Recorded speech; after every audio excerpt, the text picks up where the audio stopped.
Next, the 11th property is 11th and the important one as well. So the property says that अगर आपको formula है, एक तरह से प्रॉपर्टी नहीं बोल सकते हैं. If we are to ask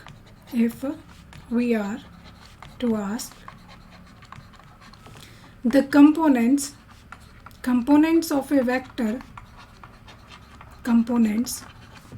vector B along या फिर पैरेलल टू, along मीन्स या फिर parallel to another vector A, along मतलब in the same direction. Parallel also means the same. Along means collinear with that vector या फिर parallel. Along or parallel to another vector A. Then,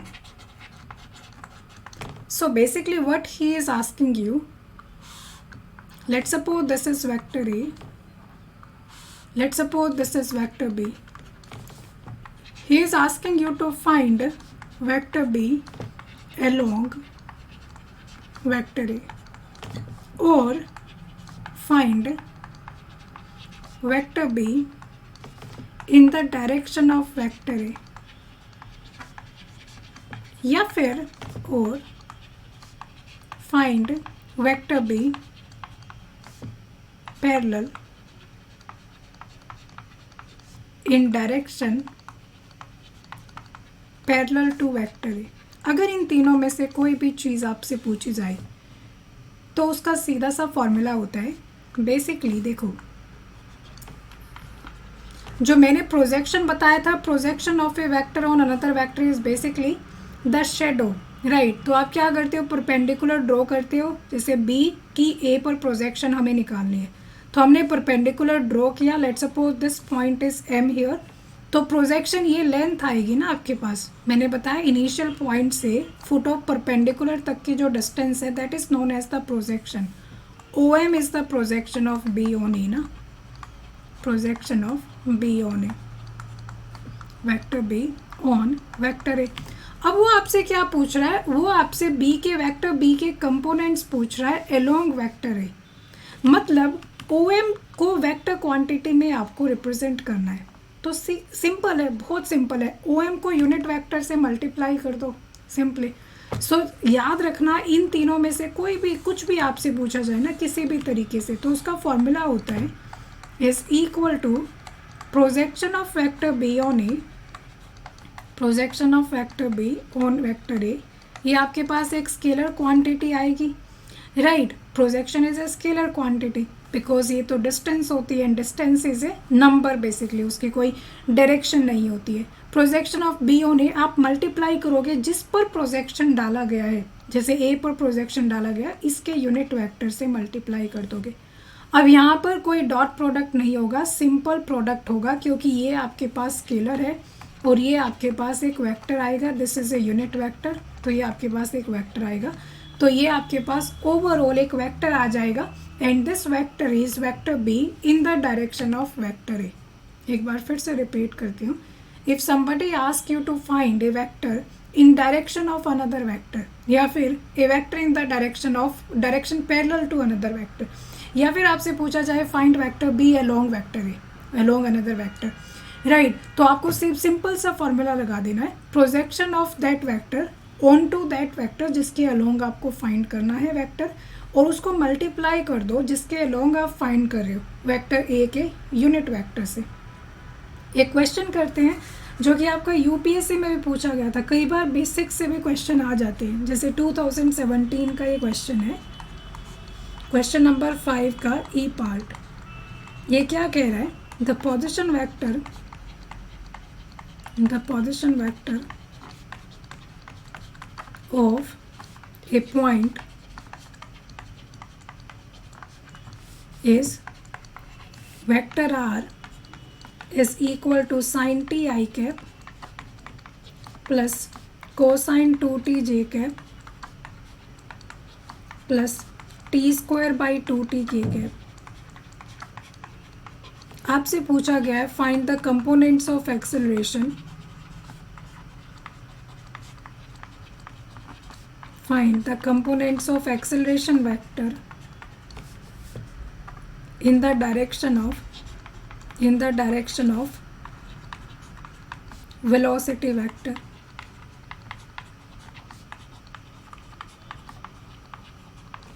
right जब भी आपको position of a vector given हो ना, if R is the position of a vector, position of a point, तो velocity क्या होता है, इतना तो सबको पता ही होगा, velocity is equal to position को विद रिस्पेक्ट टू टाइम आप डिफ्रेंशिएट कर देते हो.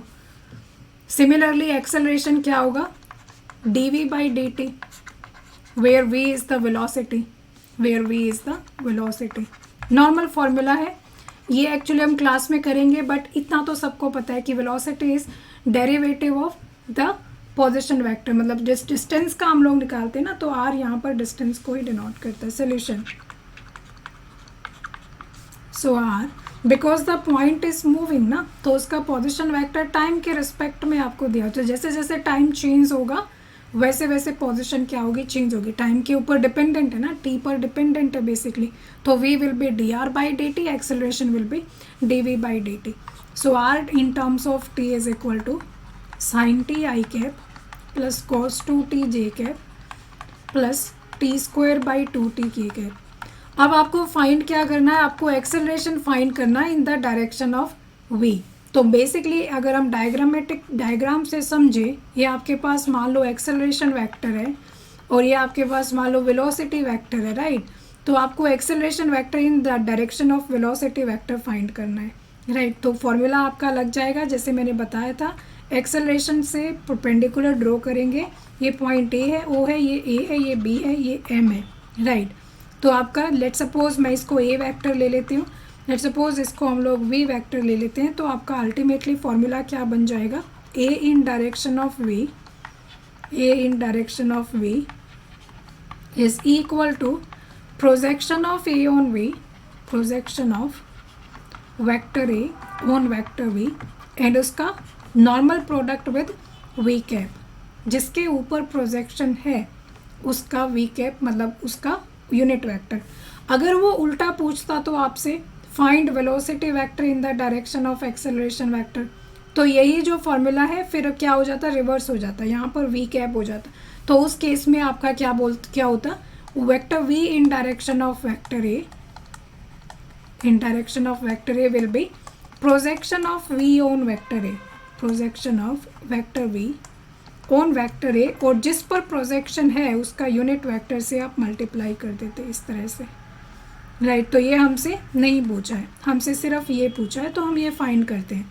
बट इसके लिए सबसे पहले आपको चाहिए V vector and A vector, ये दोनों तो होने चाहिए ना आपके पास. तो वी वेक्टर निकालते हैं पहले.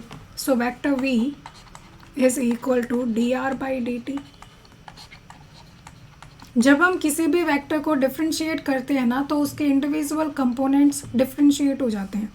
तो साइन टी का डेरिवेटिव क्या आएगा with respect to T, cosine T I cap, cosine T I cap, and cos two T का डेरिवेटिव क्या आएगा, minus two sine two T, minus two sine two T J cap, right. और इसका derivative two T plus two K cap, so plus two T plus two K cap,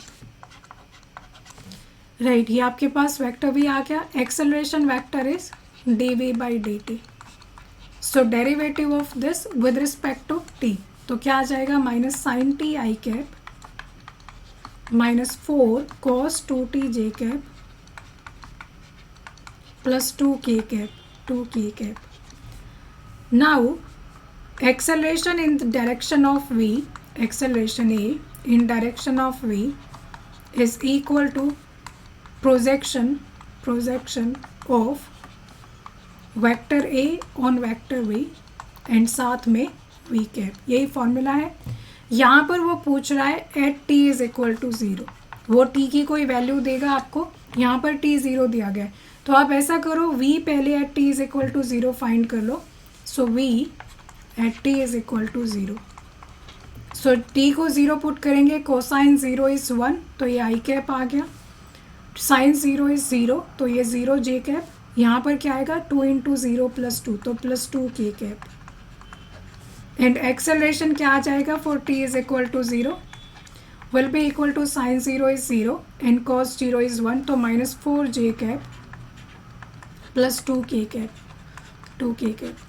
तो projection का क्या formula होता है? Projection का formula होता है ए का वी पर प्रोजेक्शन निकालना है ना, तो जिस पर प्रोजेक्शन निकालना है उसका unit vector dot A as it is, and V vector बाद में इस यूनिट वेक्टर से मल्टीप्लाई कर देना। So this is equal to V cap find करो, वी ये है ना, तो I cap plus 2k cap divided by mod of V cap, mod of V, तो under root 1 plus 4 dot acceleration vector as it is minus 4j cap plus 2k cap and बाहर आपका v vector बाद में multiply करना है। So this is equal to, अब ये दोनों का डॉट प्रोडक्ट कैसे निकालोगे? कंपोनेंट वाइज प्रोडक्ट कर दो, तो 1 इंटू माइनस आई कैप यहाँ पर क्या है 0 है, तो 0, 2k cap plus 2k cap that is 4 only, right. तो आंसर क्या है 4 divided by root 5 and vector v, तो आंसर क्या आ गया 4 by root 5, unit vector of v क्या हो जाएगा I cap plus 2k cap divided by under root 1 plus 4। फिर से आपको ये यूनिट वेक्टर निकालना है, सिंपल वेक्टर मत लिख देना, गलत हो जाएगा। तो आंसर क्या आ गया 4 by 5 I cap plus 2k cap. So this is the acceleration vector in the direction of vector v। तो इस तरह से आपको इसमें निकालना होता है acceleration vector in the direction of vector v, ठीक है ना। सो सबसे पहले आपको क्या करना है, सबसे पहले हमें सिंपल जो वेक्टर फाइंड करने हैं, मतलब जो भी वेक्टर्स यूज़ हो रहे हैं पहले उनको फाइंड करो, और फिर जिस वेक्टर को, जैसे ए को डायरेक्शन ऑफ वी में लिखना है तो पहले projection of A on V find करो और उसको जिस पर प्रोजेक्शन डाली गई है मतलब उसके यूनिट वेक्टर से मल्टीप्लाई कर दो, दैट्स इट, यही फॉर्मूला होता है। तो ये 11th पॉइंट सबको क्लियर है ना। अब एक 12th पॉइंट, एक और क्वेश्चन कर लेते हैं इस पर बेस्ड। फाइंड, होमवर्क में लिखो, आंसर बताना मुझे कमेंट सेक्शन में। Find vector B plus 2j cap plus 3k cap in the direction of vector A which is equal to 2i cap plus j cap plus 4k cap। Answer बताना। also find दोनों के बताना vector A in direction of vector B, right. Comment section में answer mention कर देना। अब ये था 11th पॉइंट। अब इसी में आगे पॉइंट आता है, अगर आपको परपेंडिकुलर फाइंड करना हो तो ये तो क्या है, find components of B along A. अगर आपसे पूछा जाए find components of B in the direction perpendicular to A, so 12th point है components of B in direction perpendicular to vector A. तब कैसे करोगे, ये आपके पास वेक्टर बी है, ये आपके पास वेक्टर ए है। सो हमेशा याद रखना जो आप परपेंडिकुलर ड्रॉ करोगे ना फ्रॉम बी टू ए, ये मान लो पॉइंट एम है, ये ओ है, ये बी है, ये ए है, then this length of the perpendicular will be the component of B in the direction perpendicular to A. आई समझ। सो आपको एक वेक्टर फाइंड करना है जो कि vector B in the direction of perpendicular to A represent करेगा, तो this is equal to vector M B. Simply हमें बी के कंपोनेंट्स फाइंड करने हैं ना, किस डायरेक्शन में, परपेंडिकुलर टू ए डायरेक्शन में। तो बी से परपेंडिकुलर ड्रॉ करो ए पर, जो उस परपेंडिकुलर का वेक्टर आएगा, जो परपेंडिकुलर वेक्टर है ना, वही आपका क्या होगा, component of B in the direction perpendicular to A, या यूं कहो vector B in direction perpendicular to A होगा। अब वेक्टर एम बी आप निकालोगे कैसे, वेक्टर एम बी आप निकालोगे कैसे, हाँ? अब आप एक चीज़ सोचो, यहाँ पर ये मेरे पास ओ है, ये वेक्टर एम, ये एम पॉइंट है मान लो, और ये आपके पास बी है, ठीक है। हमने यहाँ पर परपेंडिकुलर एक ड्रॉ किया। So triangular law of addition से can I say that O B is equal to O M plus M B. Verify कर लेते हैं. ओ एम का मतलब है ये direction O to M, M B का मतलब है एम टू बी, ये डायरेक्शन एम टू बी. अब ओ बी क्या हो गया, ओ बी ये डायरेक्शन ना. तो मैंने बताया था ट्राइंगुलर लॉ ऑफ एडिशन यही होता है, राइट. ये दोनों ऑर्डर में चलेंगे डायरेक्शंस इनकी, फिर ये डायरेक्शन जो है रिवर्स हो जाएगी, ये ऐसे नहीं आएगी, ऐसे आएगी. सो ये मेरे पास O M plus M B को रिप्रेजेंट करता है. हमें फाइंड क्या करना है, हमें एम बी फाइंड करना है. ओ एम हमारे पास है, ओ एम क्या है, O M is the projection of B on A. ध्यान रखना, O M is the projection of B on A. तो एम बी क्या हो जाएगा, M B is equal to O B vector O B minus vector O M. Vector O B आपके पास क्या है, वैक्टर बी है minus vector O M. Clear है. So M B is equal to vector M B is equal to vector O M vector O B minus vector M B. Using in case अगर पीछे hide हो गया है तो, so O B is equal to O M plus M B triangular law of addition से. So vector M B हमें निकालना है. This is equal to vector B minus vector, यहाँ पर यार क्या आएगा, हमें एम बी निकालना है ना, तो यहाँ पर ओ एम आएगा, ओ एम आएगा. So vector O M, O M कैसे फाइंड करोगे, बहुत सिंपल है. O M is the vector B in the direction of vector जो अभी अभी हमने फाइंड किया था, राइट. तो ओ एम हमें पता है कैसे निकालते हैं. O M is equal to projection of B on A, projection of vector B on vector A, and इसको हम लोगों को ऑर्डिनरी प्रोडक्ट करना है ए के यूनिट वेक्टर से. तो पुट कर दोगे तो आपके पास एम बी आ जाएगा. क्लियर है. तो M B represent vector M B, ये जो परपेंडिकुलर वेक्टर है ना बी से ए पर, ये रिप्रेजेंट करता है vector B in the direction perpendicular to vector A. चलो उस सेम क्वेश्चन में करें. अब जैसे ये क्वेश्चन था, इसमें हमारे पास v क्या आया है I plus two K, and a क्या है minus four J plus two K. यहाँ पर तो हमने v in the direction of a find किया है ना. अब चलो फाइंड करते हैं, sorry a in the direction of v find किया है ना. चलो फाइंड करते हैं a in the direction perpendicular to v. Same question. So vector v was equal to vector I cap plus two K cap, and a was equal to minus four J cap plus two K cap.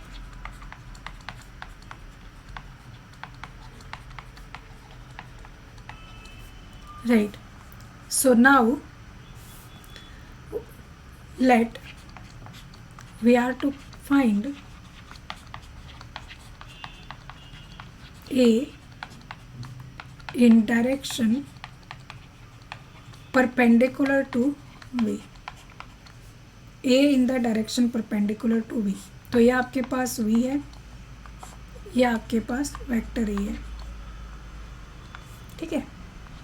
तो O M B, तो ये किसके equal हो जाएगा, ये perpendicular के, तो M B. और एम बी किसके इक्वल है, याद रखना, vector A minus O M, vector O M. Same यही फॉर्मूला लग जाएगा बिल्कुल as it is. So vector A minus vector O M. So vector A minus vector O M आपका क्या आया था, वेक्टर ओ एम ये वही है, vector A in the direction of vector E V, जो यहाँ पर आया था. सो 4/5 आई plus two K cap.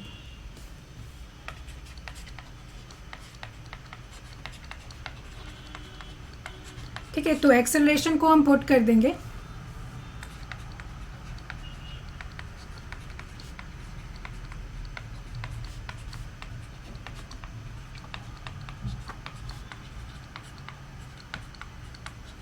Right.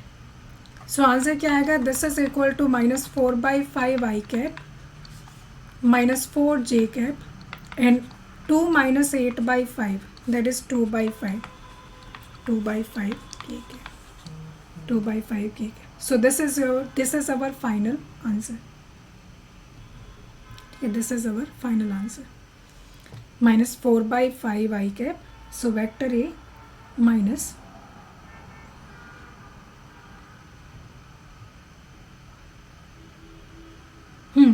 ठीक है, डायरेक्शन परपेंडिकुलर टू है. क्लियर है. तो सिमिलरली ये फाइंड करना. Also find vector A in direction perpendicular to vector B. In direction perpendicular to vector. So this is it. इसको यहीं तक रखते हैं. इन केस कुछ नहीं समझ में आया तो do ask me in the comment section. और जो भी मैंने क्वेश्चंस दिए हैं वो प्लीज़ करना. लेक्चर नंबर 4 में हम इसी के कुछ क्वेश्चंस करेंगे. So will take questions in the next lecture. और फिर ये वेक्टर वाइंड अप हो जाएगा. फिर हम लीनियर अलजेब्रा कवर करेंगे, फिर क्रॉस प्रोडक्ट, फिर लीनियर अलजेब्रा, फिर कैलकुलस के बेसिक्स. इस तरह से हम लोग चलेंगे उस ऑर्डर में. Thanks a lot. Thank you so much. Bye everyone. Take care.